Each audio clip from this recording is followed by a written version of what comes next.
Hello guys, সকাল সকাল উঠে চা আর ব্রেড খেয়ে এবার সকালের শুরুটা করে ফেললাম। কি বানাচ্ছে দেখো। পরিস কি বানাচ্ছিস রে? কি করছিস তুই? আলু লঙ্কা সিদ্ধ করছিস রে, এটা কি? এটা বিরিয়ানি মশলা। ওটা কি বড়া পাওটা নাকি? বড়া পাও রান্না করবি নাকি ভাই? পড়ি তো দেখি তোর মুখটা দেখি। স্কুলে কি রান্না করেছিল রে আজ? আজ হ্যাঁ সব আমি তিনটে হয়েছে। দাও একজন আমার একটাও হয়নি, শুধু আলু।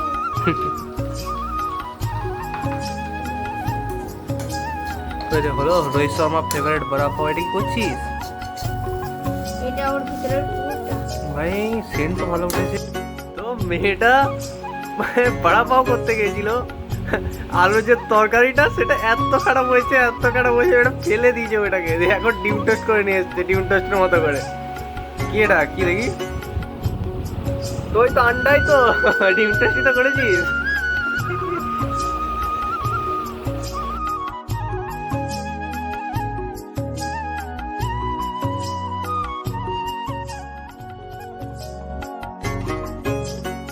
তো আমি চলে এসেছি এখানে বালাসোতলাতে আড্ডা মারা জায়গাতে, দাদাকে নিতে গেছিলাম, দাদাও চলে এসেছে কিছুক্ষণ আগে। আমি হলাম বড় এডি, ছোট এডি এটা।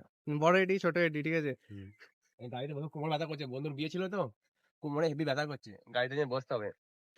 বন্ধুর বিয়েতে যতজন না খাবার খেয়েছে, যতজন না বন্ধুর বিয়ে দেখেছে, দাদা বন্ধুকে বেশি ভাইরাল করে দিয়েছে। হ্যাঁ, বন্ধুর বিয়ে বন্ধুকে ভালো না করলে হয়? কি বলো, এ ভাইয়ের বিয়েতে কি বলবো, মানে না, আমাকে বলি আমাকে বলি পাটা বানাও না, তুমি আগে খাও, ঠিক আছে। না, ভাইয়ের বিয়ে পুরো বাংলাকে দেখাবো, লিখে দিলাম। তো এখন এখানে এসছি, আর এখন যে ঘটনাগুলো করছে তোমরা তো প্রত্যেকেই জানো, যে বারুইপুরে কি ঘটনা করলো, তারপর তোমার ইসলামপুরে কি ঘটনা করলো, রাজস্থানে কি ঘটনা করলো, তোমরা তো প্রত্যেকেই জানো। তো ভাই আমি একটাই কথা বলবো, তোমরা এরপর জাস্টিসের জন্য এরপর লড়াই করো। এই লড়াইটা তোমাদের লড়াই, সরকার করবে না, ঠিক আছে। আমি সরকার, কোনো সরকারই খারাপ বলবো না, এখানে বিজেপি সরকার বা টিএমসি সরকার, কোনো সরকার খারাপ বলবো না। মাননীয় সুরেন্দ্র দাঁড়ি কি বলেছিল, বিকালে সকালে ধরবো, বিকালে খরচ করবো। এখনো কিন্তু হলো না, কখন ধরবে কখন খরচ করে বুঝতে পারছি না। তো যদি ভিডিও দেখে থাকেন তো দয়া করে খরচ করুন, এইসব বাঁচিয়ে রাখবেন না, সিধা স্পট ডেট করে দিন যেখানে দেখতে পাবেন। আর আপনারাও যদি শুনুন, আপনারাও যদি দেখতে পান, সিধা আপনারাও মেরে দিন, আইন নিজে হাতে তুলে নিন, তাছাড়া কিছু করার নেই। এই রেপিস দিকে ভাই মারতে হবে, এটা মনে রাখবেন। রেপিসদের বাঁচার কোনো অধিকার নেই। একটা বাচ্চা মেয়েকে এভাবে রেপ করলে তাদের কিরকম সাজা হওয়া উচিত কমেন্টে বলে যেও। আর যদি দেখতে পাও কথা, এরকম রেপিসদেরকে মার, সিধা একদম সিধা মেরে ফেলবে, এটা ঠিক বলেছেন। সিধা মেরে ফেলবে একদম। বাঁচানোর কোনো সিস্টেম নেই, নিজে হাতে আইন তুলে নেবে। আমার মা বোন সবার, পরের মা বোনটা মা বোন নয়, এটা কোনো কথা হলো?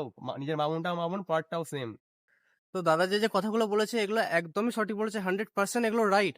এরপর তোমাদের ওপিনিয়ন কি তোমরা অবশ্যই কমেন্টে বলে যাবে। আমার তো এগুলো প্রত্যেকটা সঠিক মনে হচ্ছে, একদম 100% এটাই হওয়া উচিত আমাদের রাজ্যে। তো এখানে বিকেলবেলা খেলা হচ্ছিল, আর এই দেখছো তো দাদা এখন ফিল্ডিং করছে। তো আবার রিকোয়েস্ট করেছিলাম খেলার জন্য, বল করছে দেখতে পাচ্ছে, এই সারা মারতে পারলো না, দেখলে? হ্যাঁ, ভালো খেলছিল দাদা, অনেকদিন পর খেলছে না। আর আমি তো খেলতে নামিনি, কারণ খেলা তো প্রায় ভুলেই গেছি। দাদার ফোনটা হলো নষ্ট, দাদা মনে করে অনেক কষ্ট। তো সেই কষ্ট বুকে নিয়ে দাদা নতুন ফোন কিনতে চলে এলো। তো আমরা নতুন ফোন কিনি, আর তোমরা আরও ভিডিও দেখার জন্য সাবস্ক্রাইব করো। টাটা।